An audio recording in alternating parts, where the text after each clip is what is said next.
Hey everyone, this is Ricky Whitaker, and I'm going to be reading off chapter 22 of 1 Kings with you, just to give you a bit of overview what happens within the chapter. Ahab slain at Ramoth-Gilead, Ahaziah succeeds him, Jehoshaphat's good reign over Judah, and Ahaziah's evil reign over Israel. So let's read chapter 22. And they continued the 3 years without war between Syria and Israel.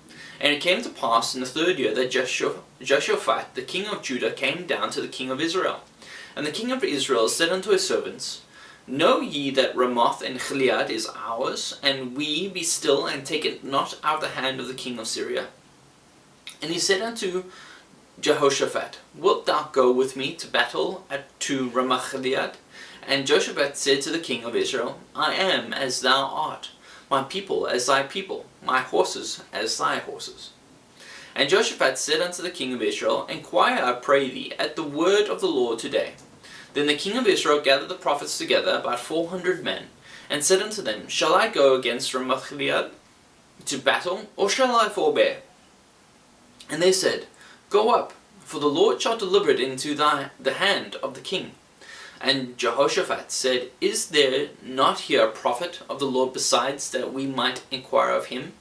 And the king of Israel said unto Jehoshaphat, There is yet one man, Micaiah, the son of Imlah, by whom we may inquire of the Lord.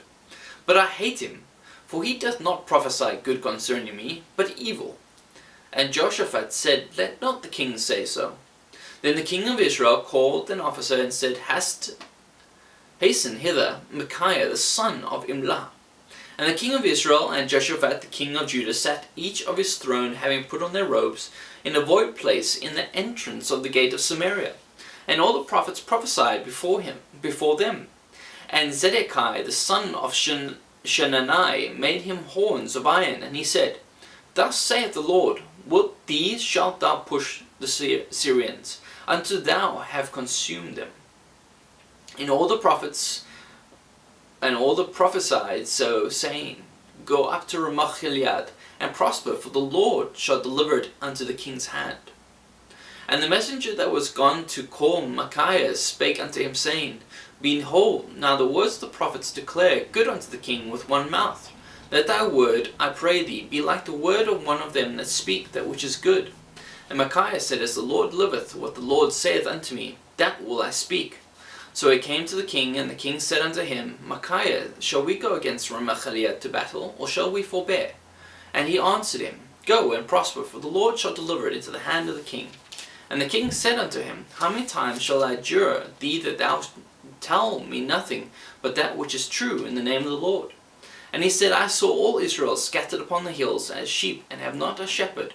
And the Lord said, These have no master. Let them return every man to his house in peace.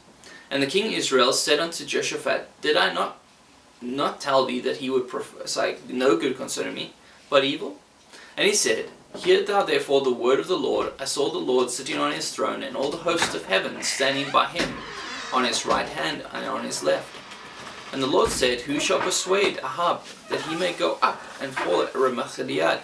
And one said on this manner, and another said on that manner. And there came forth a spirit, and stood before the Lord, and said, I will persuade him. And the Lord said unto him, Wherewith? And he said, I will go forth, and I will be a lying spirit in the mouth of all his prophets. And he said, Thou shalt persuade him, and prevail also. Go forth and do so. Now therefore, behold, the Lord hath put a lying spirit in the mouth of all these thy prophets, and the Lord hath spoken evil concerning thee. But Zedekiah the son of Shenaniah went near, and smote Micaiah on the cheek, and said, Which way went the Spirit of the Lord from me to speak unto thee? And Micaiah said, Behold, thou shalt see in that day, when thou shalt go into an inner chamber to hide thyself. And the king of Israel said, Take Micaiah, and carry him back unto Amon, the governor of the city, and to Joash the king's son. And say, Thus saith the king, Put this fellow in the prison, and feed him with bread in affliction, and with water of affliction, until I come in peace. And Micaiah said, If thou return at all in peace, the Lord hath not spoken by me. And he said, Hearken, O people, every one of you. So the king of Israel and Jehoshaphat the king of Judah went up, to Ramoth-Gilead. And the king of Israel said unto Jeshoshaphat, I will disguise myself, and enter into the battle, but put thou on thy robes. And the king of Israel disguised himself, and went into the battle.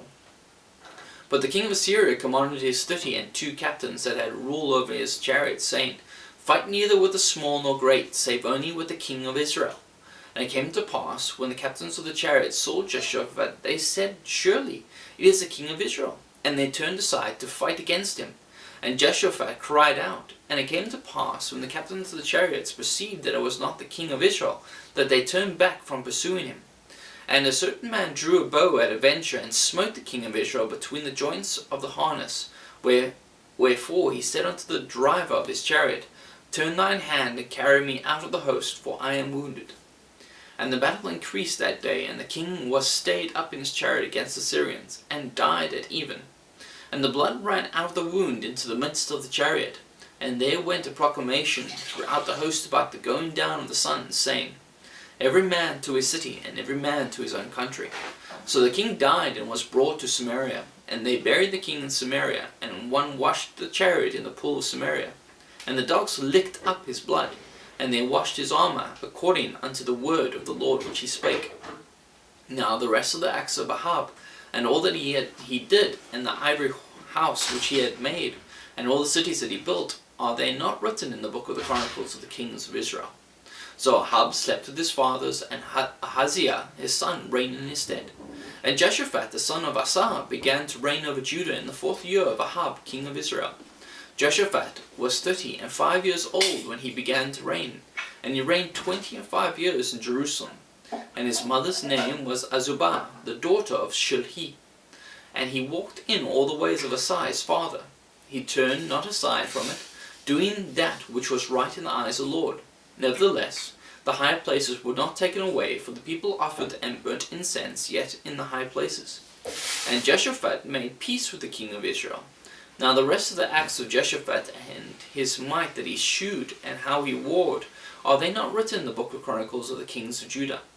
And the remnant of the Sodomites, which remained in the days of his father Asa, he took out of the land. There was then no king in Edom, a deputy was king. Jeshoshaphat made ships of Tarshish to go to Ophir for gold, but they went not, for the ships were broken at Ezion-Geber. Then said Ahaziah the son of Ahab unto Jeshoshaphat, Let my servants go with thy servants in the ships. But Jehoshaphat would not. And Jehoshaphat slept with his fathers, and was buried with his fathers in the city of David his father. And Jehoram his son reigned in his stead. Ahaziah the son of Ahab began to reign over Israel in Samaria, the 17th year of Jeshoshaphat king of Judah, and reigned 2 years over Israel. And he did evil in the sight of the Lord, and walked in the way of his father, and in the way of his mother, and in the way of Jeroboam the son of Nebat, who made Israel to sin. For he served Baal, and worshipped him, and provoked to anger the Lord God of Israel, according to all that his father had done. That was 1 Kings chapter 22.